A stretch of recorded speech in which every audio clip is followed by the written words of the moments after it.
모든 국민은 행복을 추구할 권리가 있다 라는 부분에서 나온 복지국가의 태동과 확장에 대해서 한번 계속 이어나가 보겠습니다. 인류가 이룩한 최고의 발전된 사회라고 할 수 있는 자본주의는 20세기 들어 두 번의 세계대전과 대공황을 겪으면서 위기의식이 커져왔던 게 사실입니다. 소비에트 연방에 세워진 사회주의 체계 또한 자본주의 국가들의 커다란 위협이 되기도 했습니다. 지금은 뭐 경쟁에서 우위라는 게 밝혀졌죠. 그러니까 뭐 자본주의 우월성을 강조하기에 각종 사회보장 제도를 수립하면서 국민들의 복지에 대한 제도적 접근들이 용이하게 되었다. 우리나라 헌법 제10조에도 보면 모든 국민은 행복을 추구할 권리가 있다고 규정하고 있습니다. 인간으로 살아가는 데 필요한 것들을 보장받을 때 행복하다고 말할 수 있고 행복하게 살기 위한 조건을 요구하는 것 또한 권리라고 할 수 있습니다. 국가는 모든 국민들이 어떤 상황에 있든지 행복을 보장해 주는 것이 기본적 책무임을 법으로 명시하고 있다고 할 수 있습니다. 사회보장제도는 사회적 안전을 유지하기 위해 국가가 적극적으로 개입하여 수행하는 사회정책을 말합니다. 사회적 안전은 인간이 살아가면서 겪게 되는 불안과 위험을 보호하거나 해결될 때 유지될 수 있습니다. 인간답게 살아갈 수 있는 사회적 환경이 만들어질 때 모든 개인은 행복해질 수 있습니다. 행복은 개인이 느끼는 삶의 만족에 대한 감정이지만 복지는 삶의 만족 정도에 대한 개인의 감정을 넘어서는 제도적 장치이기도 합니다. 하지만 우리 사회에는 많은 아픔들을 간직하고 있는 것 또한 사실입니다. 국가가 책임져 줄 거라고 생각했고 사회가 생명을 지켜줄 것이라고 굳게 믿고 왔지만 세월호라는 부분부터 시작해서 많은 수많은 인재로 인해 그리고 국가가 그 속에서 역할들을 제대로 못함으로 인해서 수많은 생명들이 그러니까 잃어 생명을 잃어야 되는 아픔을 간직하고 있는 것 또한 최근에 우리들의 모습이지 않을까. 복지제도가 수립되고 그 수혜 정도가 클수록 사회 구성원이 느끼는 행복은 커지게 되고 복지라는 용어는 그 자체로 사회적이고 공동체적 의미를 포함하고 있다가 할 것입니다. 위험의 사회화, 사회복지 개입의 필요성이 여기에 있습니다. 복지국가는 국민의 복지를 위해 국민 생활에 구체적으로 개입하는 국가 조직을 말합니다.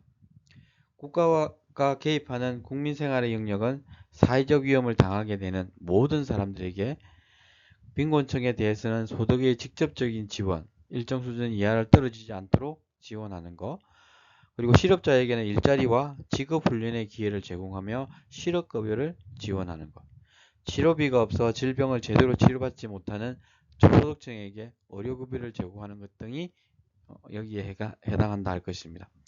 사회보장제도는 국가가 주도하는 사회복지 활동이며 사회보장제도를 통해 국민들의 생활 수준을 보장한다 할 것입니다. 우리 사회는 그러니까 이런 부분은 잘 돼 있다라고 이야기할 수 있죠. 코로나를 겪으면서 전 세계에서 가장 우수하게 그것을 헤쳐나갈 수 있었던 원동력이 되기도 했고 실업급여도 마찬가지고 뭐 이런 것들 그리고 국민연금에서 노후를 보장한다든지 이런 것들 안에서 운영하면서 가지는 어려움도 있지만 이것을 잘 극복해 나가고 있다라고 믿어주시면 좋겠다는 거죠. 사회보장제도는 국가별로 차이가 있기도 하지만 대체로 재해보험, 의료보험, 실업보험, 연금보험, 간병보험 등의 사회보험 체계를 구성하게 됩니다. 이게 국가적 차원에서 지원하는 것도 있고 사회적 차원에서 아니면 민간 차원에서 이게 병행되어서 같이 가고 있다라고 보시면 될 것 같아요.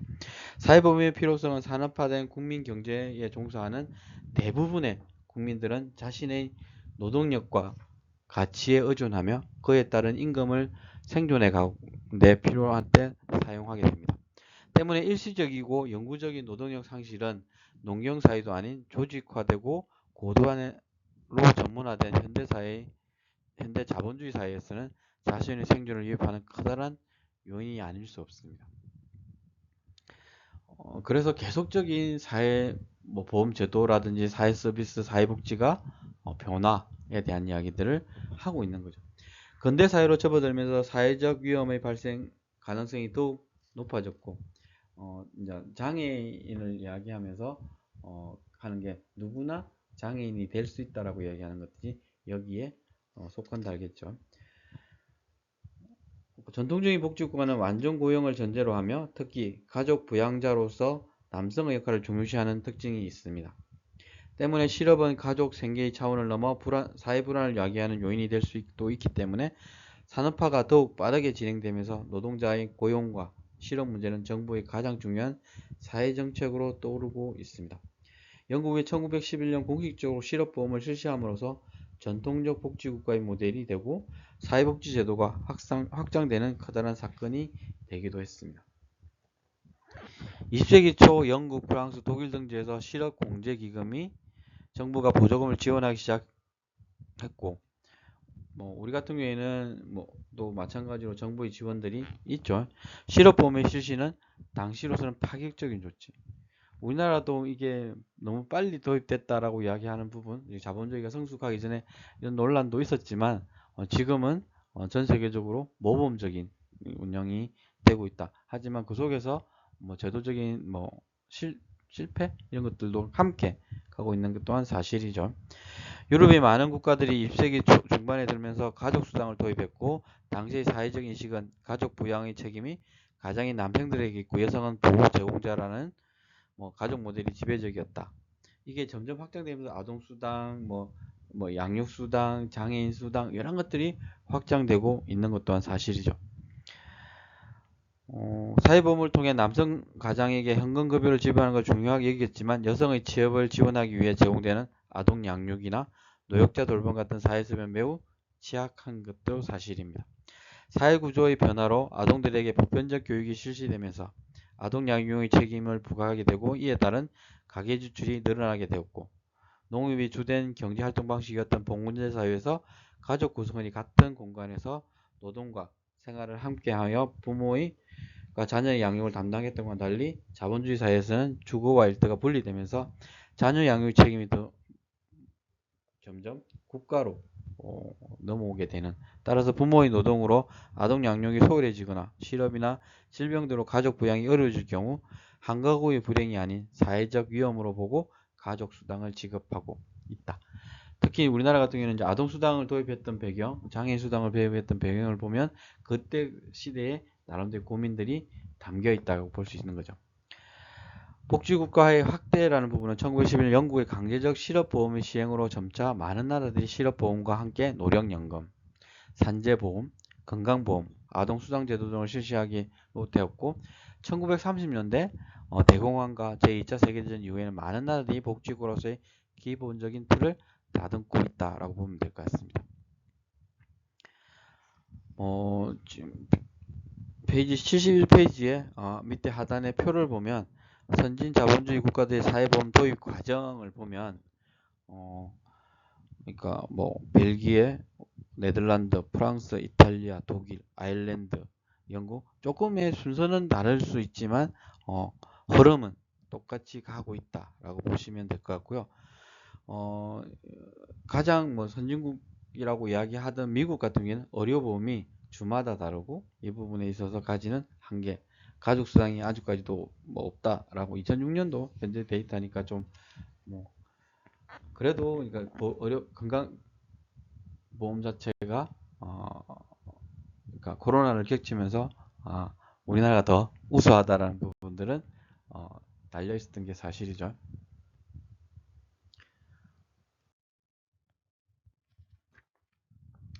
복지국가의 발전의 두 동력이라고 이야기하는 부분들이 여기에 있을 겁니다. 산업주의와 사회민주주의, 자선에서 사회복지로라는 부분입니다. 복지국가는 자본주의 발전을 하면서 성립된 국가제도이고, 복지국가 이전에도 나라별, 시대별로 다양한 차이가 있지만 어려움을 당한 사람들을 위해 전통적인 규율제도는 항상 있어 왔습니다.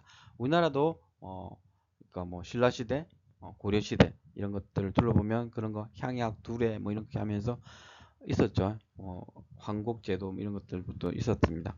일정 기간의 생활을 함께하는 이웃들을 신체적 조건으로 경제활동을 할 수 있거나 없거나 또는 취약한 사회적 조건에 있는 경제활동 능력을 보완해주고 강화하는 등 원조 방식을 점점 그러니까 보강되기 시작했다.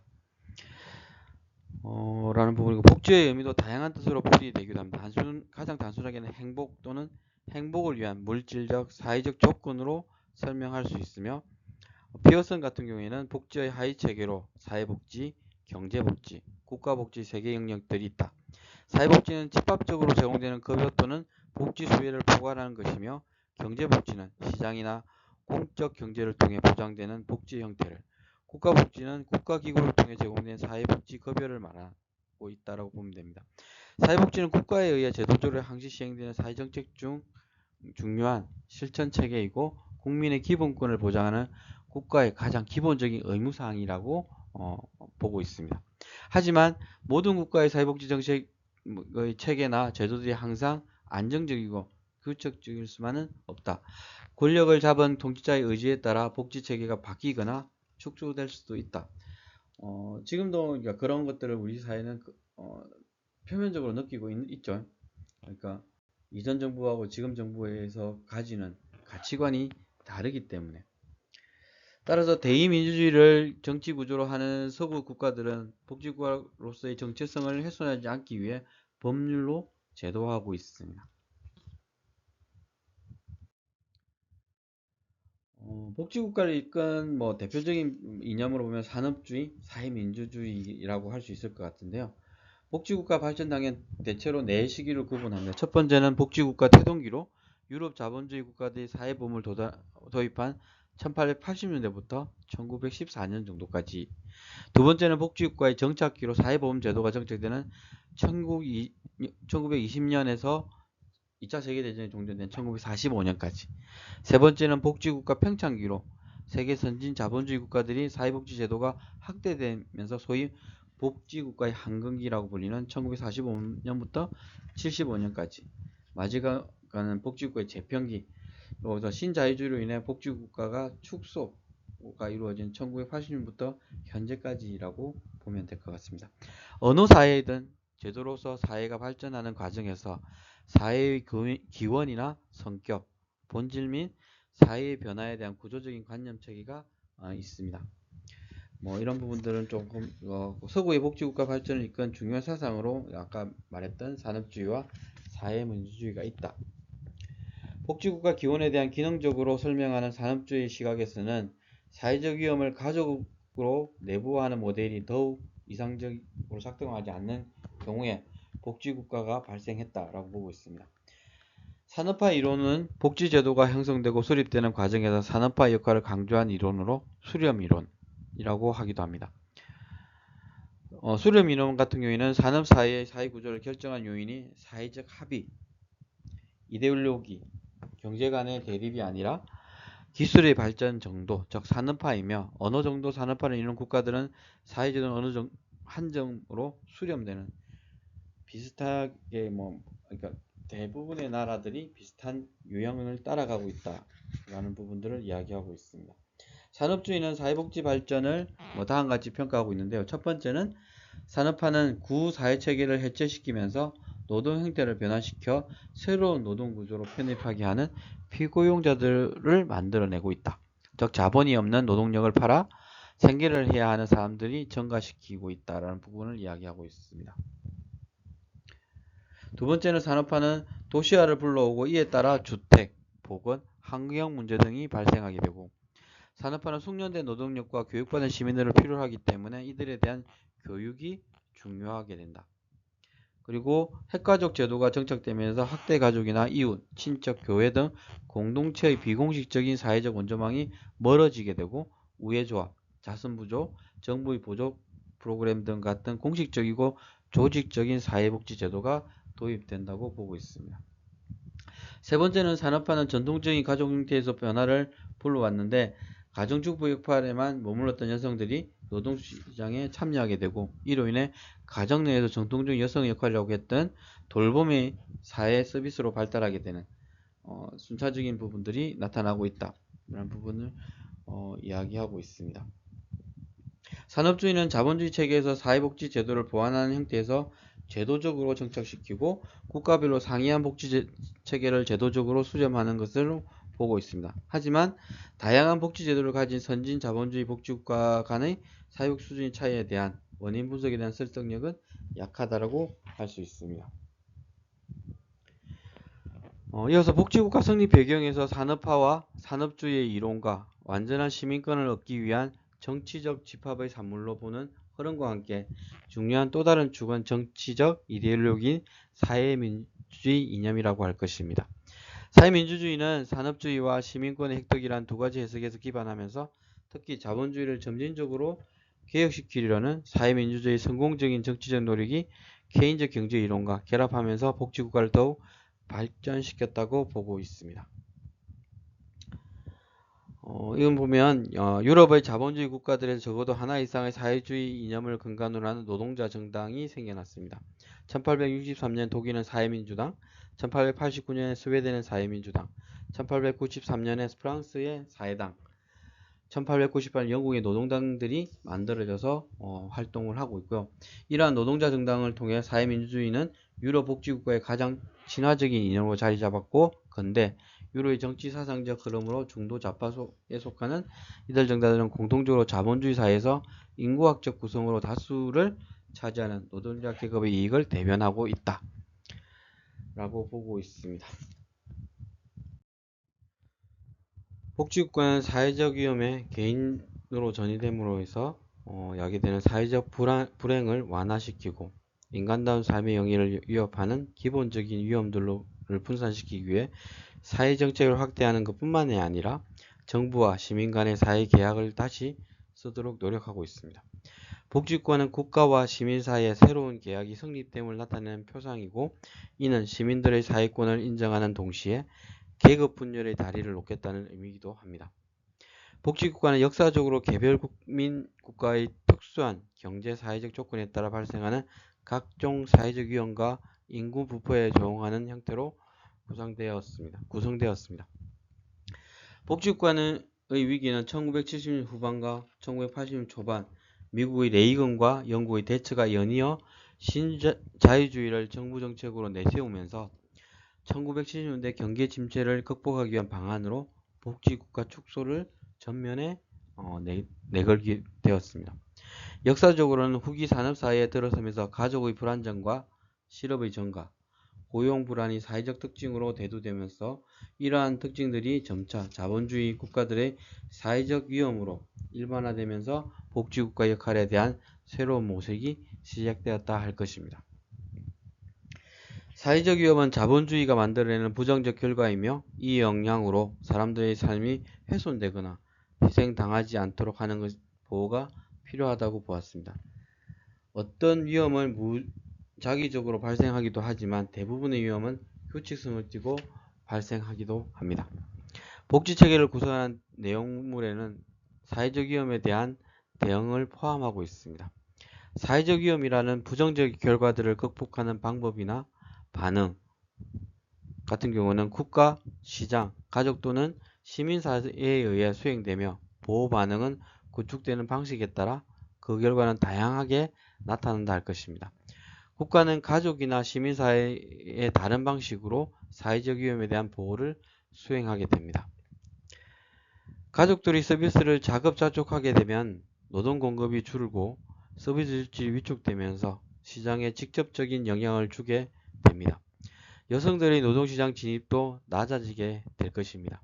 반면 국가에 의한 서비스가 제공될 경우 취업을 하려는 가정주부들이 많아지면서 노동력이 증가하고 맞벌이 가정의 서비스를 구매하려는 수요가 늘어나게 됩니다. 지속적인 복지 확대가 복지국가 에토스의 핵심이었던 만큼 복지 서비스의 둔화와 정체는 복지국가의 정체성에 대한 혼란과 자신감의 문제로 나타나게 되었습니다. 사회적 위험을 관리하는 형태가 개인이나 소집단에서 점차 집합적인 대응 방식인 사회적 보호로 바뀌어 온 것은 개인의 위험이 사회적 문제로 전이되었기 때문입니다. 대표적인 게 저희들이 여러분들이 이제 뭐 느꼈을 모르는 IMF 경제 위기였죠. 1997년이었던 것 같은데 그때 우리 사회가 겪었던 충격, 여러분들도 많은 것들이 위험에 있었죠. 개인의 질병은 사회적으로 보면 노동력의 상실과 부족이라는 문제를 발생시키게 됩니다. 이러한 개별적인 위험 사항이 많은 개인들에게 발생하게 될 때 사회적 보호가 필요하게 되는 거죠. 대표적인 게 건강보험 이런 것들이라고 할 수 있겠죠. 때문에 사회적 보호가 경제적 효율성의 전제 조건이 되고 복지가 경제를 추동하는 동력으로 작용하는 것이 됩니다. 새로운 복지체계의 필요성은 전통적 복지국가의 역할의 변화에서 비롯된다 할 것입니다. 경제 구성의 세 주체인 국가와 시장, 가정은 상호 인과적인 연고로 연결되어 있고 시장의 부정적 결과는 모든 사회 영역이나 경제 주체에 영향을 끼친다 할 것입니다.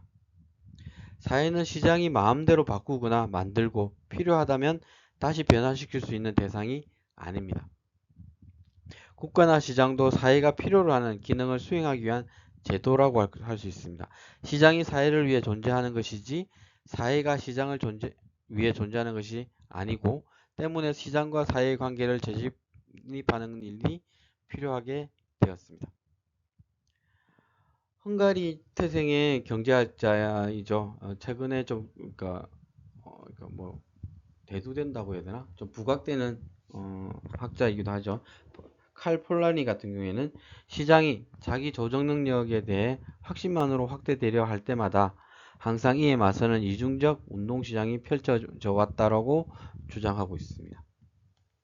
성공적인 시장 참여자가 되도록 교육하고 사회화시키고 이러한 보호기제는 사람들을 보호하면서 시장이 매기는 사회적 비용을 줄이면서 자본주의와 공존을 유도하게 된다고 보고 있습니다. 보호기제는 사람들을 시장과 조응할 수 있도록 도와줌으로써 자본주의 효율성을 보장한다라고 강조하고 있습니다. 국가는 사회에서 잠재적으로 시장보다 강력한 유일한 세력으로 위치하고 있습니다. 국가의 중요한 역할은 강제력을 동원하여 자원을 재분배하는 일이고 국가는 강력하기도 하지만 견고하기도 합니다. 각종 제도와 법적 조항들에 의해 운영되는 국가는 사실상 국가에 종속된 국민들의 행동이나 반응에 대해 독립되어 있다 할 것입니다. 하지만 실체적으로 국가는 항상 보호기제로만 작동하지 않습니다. 국가는 활동을 위한 재원 확보를 위해 시장으로부터 양보하도록 강요받고 있고 기업가들과 금융가들의 요구를 충족시켜야 하는데도 그렇지 못하는 경우가 있어 경제성장의 어려움들을 야기하기도 합니다. 국가가 빠지게 되는 모순은 유권자와 기업가들의 상의에서 이들을 모두 만족시켜야 한다는 딜레마에 빠지기 때문입니다. 국가는 시장에서의 발생하는 문제를 알려줌으로써 국민들을 보호하지만 이 보호가 시장들의 활동을 저해해서는 안 된다는 이런 갈등 요소들이 존재하게 되는 거죠. 시장의 실패로 불리는 대공황의 공포 속에서 자유시장주의자들과 정반대로 수요 확대를 통해 경기 회복을 주장한 케인즈의 유효수요 이론의 경우 시장에 국가의 개입을 정당화하면서 복지국가의 기틀을 만들기도 했습니다.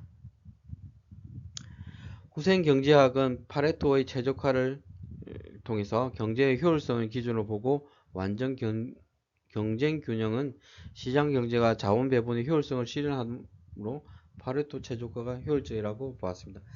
그러나 효율적인 조건을 충족시키지 못하는 조건들, 불안정 경쟁, 외부성, 공공재, 소득 분배의 불공평성, 정보의 비대칭성 이런 것들 때문에 시장의 실패가 발생하게 되고 이 같은 실패를 교정하기 위해 국가의 개입이 필요하게 된다고 보고 있습니다.